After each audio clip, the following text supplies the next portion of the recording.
All right, Coach, I want to turn it over to you. If you could start with an opening statement, we'll begin with that, and then take some questions for media on the call. If you could please use the raise hand feature, I'll be looking for that, and I will bring you on to give your questions to Coach Candle. With that, Coach, just want to talk about we're a couple days away here from the game, what it means to be playing for another MAC title. Yeah, super excited about the opportunity. Really proud of our football team for having a tremendous year. You know, anytime you get a chance to play for a championship, it's an awesome reward for a lot of hard work by a lot of young people, and certainly a coaching staff that's put a lot into these young people. So, as an organization, we're looking forward to it. You know, as a university and speaking for our whole athletic department, looking forward to a great game at Ford Field and having that thing packed with midnight blue and gold fans and making a great representation of what our city is. And obviously playing a tremendous opponent in Miami, a very well coached team that we had a great contest with earlier on in the season, and a game that was kind of a nip and tuck game the entire time. So a very quality opponent. Like I said, it's very well coached and should make for a great game on Saturday. Thanks, Coach. Again, if you have a question for Coach, please use the raise hand feature. First, we will go to Kyle Rowland. Kyle, go ahead. Jason, this is the third time you've played in the MAC championship game. Just wondering, what is the intensity like in practice during this week? I mean, does it feel like, a game in September, or is it different? Well, I mean, I think our guys they're seasoned. They're a veteran group. They've been through this drill last year. Almost everybody in that locker room, for the exception of the incoming first-year players. But, I think they've done a great job all year long of trying to treat every game the same. From their preparation standpoint, the week is what it is. And it's probably this week for us is probably back to a little bit of a normal life compared to the last few weeks of action that we've been involved in here and playing after Thanksgiving or on a Tuesday night or a Wednesday night. So it's been good to get back to a normal week. I know they're excited about it. They're looking forward to a great opportunity against a great opponent, and really looking forward to, like I said before, painting that Ford Field midnight blue and gold. And then these are two programs that are pretty highly ranked in special teams. How big of an impact or equalizer do you think that can have? And in particular, I mean, Miami obviously has an excellent field goal kicker. Well, I think that, both programs, to be an elite team, you have to, you have to treat all phases of the game equally, these guys, they do have a tremendous kicker. We do as well. I think that, I don't think their guys missed all year long, and I think Luke's only got one miss all season. So, two great kickers, two good punters. Coverage units are very strong. You can tell they spend a lot of time on it. They treat the kicking game, or the kicking units, the punt team and the kickoff unit, as the first play of defense, just like we do. And they have a dynamic returner that can help gain yards and create that first down for the offense, like we do as well. So definitely a high emphasis in the phase of the game that you got to do a great job of preparing for, and you got to do a great job trying to win the hidden yardage battle. Next, we'll go to Chris Vanini from The Athletic. Chris, go ahead. Yeah, Coach, with you guys being 11-1, you're ranked in the top 25 polls, but not in the CFP. Do you feel like Toledo should be getting more talk potentially for that New Year's Six spot if you guys win? Yeah, great question. I think that we can only handle what we can control. I mean, what's right in front of our face, and that's trying to do what we set out to do back in January, and that was bring another championship back to Toledo and send these seniors off with another ring. And obviously that's been the goal the entire way. When you play really, really well, and when you've had the success that we've had this season, it's drawn some attention for other conversations, specifically the one that you just mentioned. And obviously I'm very biased to my football team here. I think that we are a very good team, and a team that deserves recognition and deserves to be in that conversation, and would welcome the opportunity to have that opportunity in front of us, and would go full steam ahead if it was granted to us. But worrying about an outside thing and not really keeping the main thing, that's really not where our focus is right now. But if we're able to get this win on Saturday, we'd be happy to have those conversations after that. Next, Joe Londergan, your microphone is open. Hi, Coach. Concerning your secondary this year, you guys have played extremely well. How does your preparation for this one with Avion Smith under center this time as opposed to Brett Gabbert differ?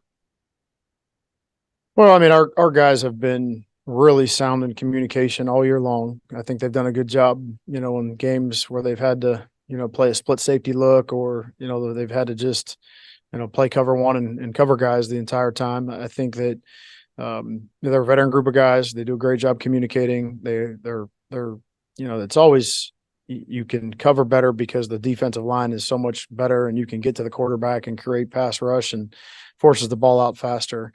Sometimes we've seen that this year on our team. The other times we've seen that maybe the defensive line's been able to get home because those guys are able to cover and, just create smaller passing windows for the quarterback. So whoever's behind center, I don't think it really matters on, the preparation of what those guys are doing and how they've been able to be successful. We just try to do the best job we can and try to anticipate what we're going to get, throughout the particular game, and then rely on great communication to try to shut the other team's passing game down. And with your running backs on the offensive side of the ball, obviously Penny and Jacques have both had really strong years. How would you kind of summarize the difference between those two in terms of how they prepare, personality, and play style, I guess? Well, I mean, obviously they're two different body types, and I think that we're a little different here. We don't recruit to a certain specific measurable like a lot of schools do. I think there's really, really good, talented, skilled athletes in all different shapes and sizes. And one's a 240-pound running back. The other one's a 185-pound running back. So, both have made an impact over the last 2 years here in our program.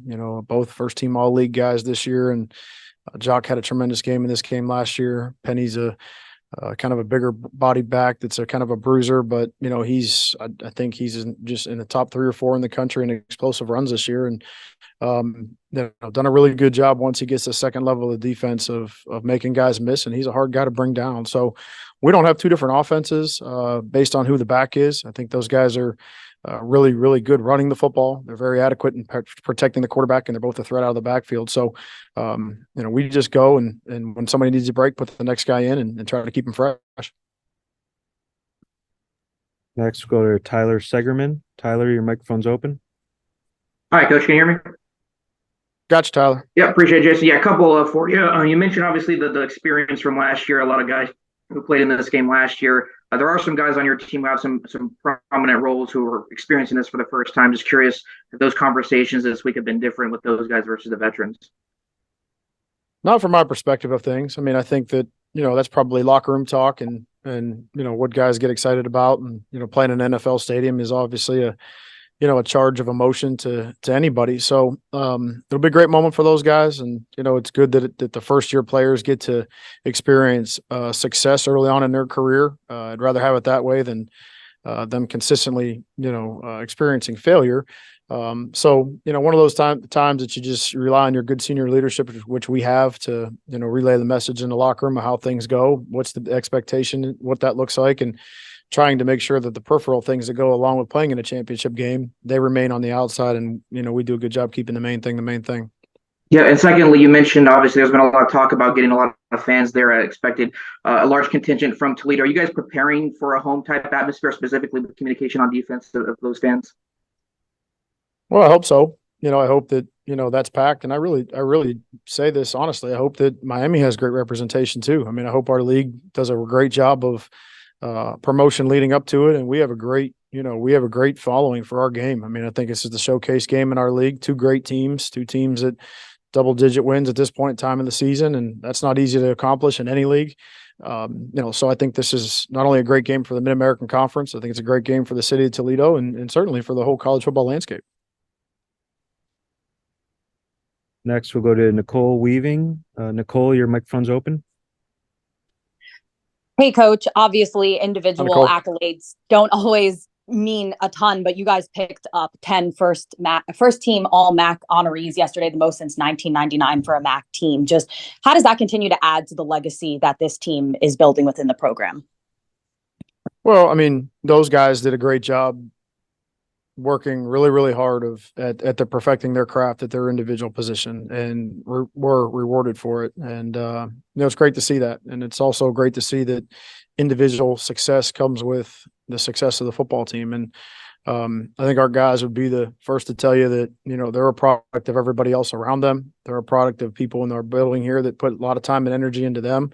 And they're a product of their own commitment to developing themselves. So, that is well understood here in our program, and it's great to see those guys that were able to accomplish that. I'm still of the belief that I still think there's other guys on our team that were deserving of other things as well that maybe didn't get it, and hopefully we can get the ultimate reward here this weekend by winning a championship ring for everybody.